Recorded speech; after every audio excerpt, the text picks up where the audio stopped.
కడప జిల్లా బ్రహ్మంగారి మఠం మండల కేంద్రంలోని ప్రభుత్వ ప్రైవేటు పాఠశాలలకు సంబంధించిన 8, 9, 10వ తరగతి విద్యార్థులకు జన విజ్ఞాన వేదిక ఆర్గనైజేషన్ వారి ఆధ్వర్యంలో స్థానిక వేమారెడ్డి కళ్యాణ మండపం నందు చెక్కుముక్కి ప్రతిభ పోటీలను నిర్వహించారు.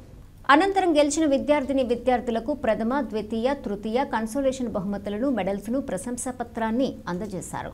ఈ కార్యక్రమానికి న్యాయ నిర్ణేతలుగా retired principal C V Subbareddy, retired head master Ramireddy, ప్రత్యేక అతిథిగా ఎంఈఓ పుల్లయ్య, ప్రభుత్వ పాఠశాల ఉపాధ్యాయులు పుష్పలత, వసంత, ఎస్ఎఫ్ఐ నాయకులు గండె సునీల్, దేవరాజ్, విద్యార్థి సంఘం నాయకులు తదితరులు పాల్గొన్నారు. బ్రహ్మంగారి మఠంలో జన విజ్ఞాన వేదిక ఆధ్వర్యంలో చెక్కుముక్కి టాలెంట్ టెస్ట్ నిర్వహించడం జరిగింది. ఈ మండల స్థాయిలో జరిగినటువంటి ఈ టాలెంట్ టెస్టుకు దాదాపు 9 హై స్కూళ్ళు వచ్చి పార్టిసిపేట్ చేయడం జరిగింది.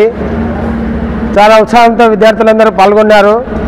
జన విజ్ఞాన వేదిక యొక్క ప్రధాన ఉద్దేశం విద్యార్థుల్లో, సమాజంలో సైన్స్ పట్ల ఆదరణ, మూఢనమ్మకాలను వ్యతిరేకించడం ప్రధాన లక్ష్యంగా నిర్వహించబడుతుంది ప్రతి సంవత్సరం. అందులో భాగంగా ఇక్కడ పారదర్శకంగా అందరూ ఉపాధ్యాయులు సహకారంతో ఇక్కడ విద్యార్థులు అందరూ చాలా ఉత్సాహంగా పాల్గొన్న విద్యార్థులందరికీ నా శుభాకాంక్షలు. ఇక్కడ ఈ ప్రోగ్రాంలో ముందుండి నడిపించినటువంటి ఎస్ఎఫ్ఐ మరియు జన విజ్ఞాన వేదిక సంస్థలో ప్రతినిధిగా పనిచేస్తున్నటువంటి సునీల్ గారికి ప్రత్యేక ధన్యవాదాలు. ఇక్కడికి వచ్చేసినటువంటి విలేకరులందరికీ, మా ఎంఈఓ సార్ పుల్లయ్య సార్ గారికి, మరియు ఇక్కడికి ఈ ప్రోగ్రాంలో ముందుండి మన న్యాయ నిర్ణేతగా వ్యవహరించినటువంటి సుబ్బారెడ్డి సార్ గారికి, రామిరెడ్డి సార్ గారికి అందరికీ ధన్యవాదాలు తెలియజేస్తున్నాను. ఈరోజు మనకు బ్రహ్మంగారి మఠం మండల స్థాయిలో చెక్కుముక్కి టాలెంట్ టెస్టు అనేది నిర్వహించడం జరిగింది. ముఖ్యంగా ఎందుకంటే ఈ యొక్క టెస్టు ఉద్దేశము పిల్లల్లో ఈ సైన్స్ పట్ల ఈ మూఢనమ్మకాల మీద అపోహలు తెలియపోయి అందరూ కూడా శాస్త్రీయ దృక్పథం వైపు పయనించాలి. ఇప్పుడు మనం మూఢనమ్మకాలు చూస్తున్నాము. కొన్ని ఈ దొంగ బాబాలు ఇలాంటి వాళ్ళందరూ వచ్చేసి వాళ్ళు బంగారు రెట్టింపు చేస్తామని చెప్పి అక్కడ చేస్తామని ఇట్లాంటి కొన్ని అక్కడక్కడ కొన్ని హత్యలు కూడా గుప్త నిధుల కోసము చంపడం ఇలాంటివి జరుగుతున్నాయి సమాజంలో. కాబట్టి అటువంటివన్నీ ఏం లేవు.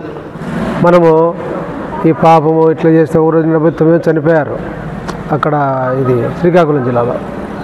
ఒకటే రోజు పాపం పుణ్యం అనేది ఏమి ఉండవు. అటువంటి కాకుండా మనం చేసినటువంటి మంచి పనులు చేయాలి. అంతేగాని అట్లా పోయేసి ప్రాణాలు కోల్పోతే ఉండే మనిషి ఉంటేనే కదా అవన్నీ వచ్చేది.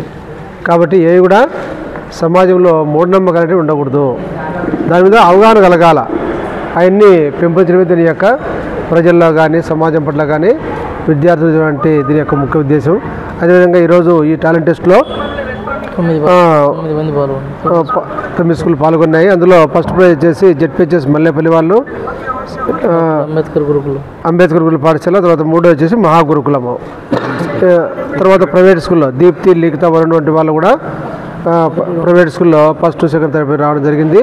ఈ విధంగా మనకు దీని మీద మన గండి సునీల్, తర్వాత సిపిఎం కానీ, తర్వాత వీళ్ళు జన విజ్ఞాన సభ్యులంతా కలిసి రత్నం సారు, మన ఉపాధ్యాయుడు సలీం సారు, ఈ విధంగా సుబ్బారెడ్డి సారు, రామిరెడ్డి సారు న్యాయ నిర్వహించడము ఈ కార్యక్రమం పత్రికా ప్రతినిధులకు, అదేవిధంగా ఇక్కడికి ఆశ్రయం కలిగినటువంటి వేమారెడ్డి సత్రం వారికి కూడా ధన్యవాదాలు తెలుపుకుంటూ